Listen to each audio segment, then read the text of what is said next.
नमस्कार, मैं संजय सिन्हा आज आपके पास लेकर आया हूं मुन्ना की कहानी। मुन्ना ने मुझसे स्कूल में सीट को लेकर झगड़ा किया था। मैं क्लास में रोज जहां बैठता था, मुन्ना उस पर बैठने की जिद करने लगा और मना करने पर उसने मुझसे झगड़ा भी किया था। उस झगड़े के बाद मैंने अपनी सीट छोड़ दी थी, पर मैंने मुन्ना का साथ भी छोड़ दिया था। मुन्ना मेरे जिंदगी में पता नहीं कितने साल पहले था, पर बड़ा होने के बाद मैंने न कभी मुन्ना से बात की और न ही कभी उसके बारे में कुछ पता करने की कोशिश की। अब पता नहीं इतने वर्षों के बाद एक दिन अचानक मुन्ना ने मुझे फेसबुक के जरिए ढूंढ लिया और मैसेंजर पर उसने बताया कि वो नॉर्थ ईस्ट में किसी स्कूल में अंग्रेजी का शिक्षक है। उसने फ़ोन नंबर मांगा तो मैंने दे दिया। उसने फिर कहा कि तुम पुरानी बातें भूलते नहीं। अरे बचपने में कभी कोई बात हो गई हो तो उसे दिल से थोड़े ना लगाते हैं। मुझे लगा कि सचमुच मुझे ऐसा नहीं करना चाहिए था। मुन्ना से झगड़ा हो गया था तो हो गया था, इसमें दिल से लगाने वाली कौन सी बड़ी बात थी।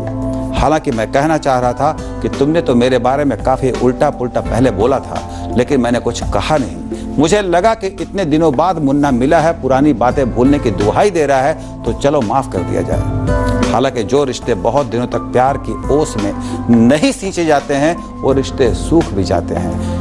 क्योंकि मुन्ना मुझे सचमुच बहुत दिनों बाद मिला था, लेकिन मेरा दिल धड़का नहीं था। उस मुन्ना के लिए अपने दिल को नहीं धड़कते देख करके मैं बहुत उलझन में था। उस मुन्ना को मैं रोज अपनी साइकिल शाम को चुपचाप दे दिया करता था ताकि वो ट्यूशन पढ़ने जा पाए। मुन्ना ने बहुत सारी बातें उससे की, अपने घर परिवार के बारे में बताता रहा कि उसने बहुत पहले मुझे फेसबुक पर ढूंढ लिया था, लेकिन फ्रेंड रिक्वेस्ट भेजने की उसकी हिम्मत नहीं हुई थी। उसे लगा कि मैं उसे एकदम भूल गया होऊंगा, पर तेज चैनल पर मेरे रिश्तों की कहानियों को देखकर उसने मुझे संदेश भेजा। बात इतनी सी थी कि वो मेरी कहानी को सुन करके मुझे फ़ोन किया था। मेरे मन में यही बात थी, पर बात ऐसी थी नहीं। वो मुझसे कह रहा था कि संजय सिन्हा, तुम दिल्ली में हो, मीडिया में हो, तुम तो मंत्रियों को जानते हो, तुम मेरा ट्रांसफ़र नॉर्थ ईस्ट से कहीं और करा दो। मैं यहाँ से निकलना चाहता हूँ। मैं चौंका, ओह, मेरा रिश्ता इसी उम्मीद पर फिर से जिंदा हुआ है। मैं बहुत कठोर नहीं हूँ, मैं चाह कर भी बहुत कठोर नहीं हो पाता। माँ ने ही कभी समझाया था कि क्योंकि तुम बहुत कठोर नहीं हो सकते, इसलिए तुम उन लोगों से खुद दूर हो जाना जो तुम्हारे दिल को दुखाते हैं, क्योंकि तुम उनसे अलग नहीं होगे तो वो तुम्हारे दिल को और तकलीफ देंगे। उन्हें तुम्हें तकलीफ देते हुए तकलीफ नहीं होगी, पर तुम बहुत बार टूटोगे, ऐसा माँ ने कहा था। माँ ने बचपन में ही ये भांप लिया था कि दुख का सारा बोझ मैं अपने सीने पर उठाए हुए घूमता रहूंगा और वो मज़े में अपने किए पर बिना अफसोस किए ज़िंदगी को जीते रहेंगे। वो इतने कठोर हो जाएंगे कि मौका पड़ने पर अपने कहे और किए को भूल जाएंगे और फिर मुझे तकलीफ देंगे। मैंने न चाहते हुए भी मुन्ना से ये कह दिया कि देखूंगा, कोशिश करूंगा। बहुत मुमकिन है कि अब मुन्ना मेरे पीछे ही पड़ जाए, तो शायद मैं दिल से कोशिश भी करूं। कामयाब होऊंगा कि नहीं ये मुझे नहीं पता, लेकिन इतना मुझे पता है कि अगर मैं कामयाब नहीं हुआ और 2-4 बार मीटिंग में रहने या विदेश में रहने या कहीं और बैठे रहने पर उसका फ़ोन नहीं उठाया, तो वो ये कहता फिरेगा कि संजय सिन्हा रिश्तों की बातें करते हैं, पर उनकी बातें सिर्फ बातें हैं। वो सिर्फ सुनाने के लिए रिश्तों की कहानियाँ सुनाते हैं, उसे जीते नहीं।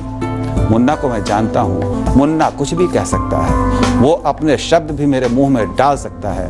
हो सकता है वो अगली ट्रेन से दिल्ली चला आए और ये कहे कि मैंने उसे बुलाया था। वो अपना कार्यक्रम अपनी मर्जी से बना सकता है, मेरे ऊपर अपना कार्यक्रम थोप सकता है। क्योंकि मैं मुन्ना को जानता हूँ, इसलिए मैं ये सब कुछ लिख पा रहा हूँ, कह पा रहा हूँ, सुना पा रहा हूँ, लेकिन बहुत से मुन्नाओं को मैं नहीं जानता।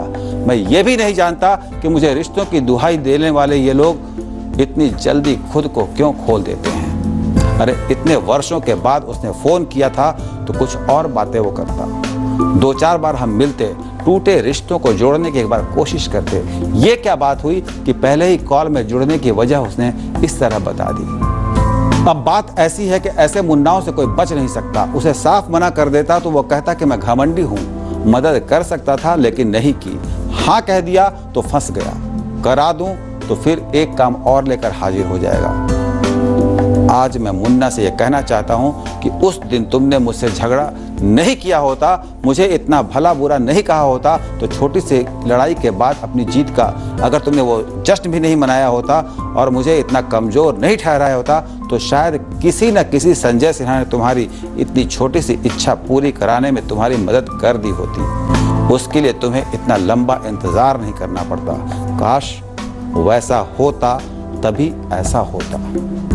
उम्मीद है मेरी कहानी का मर्म आप तक पहुंच गया होगा। आज के लिए दीजिए इजाज़त, कल मिलूंगा।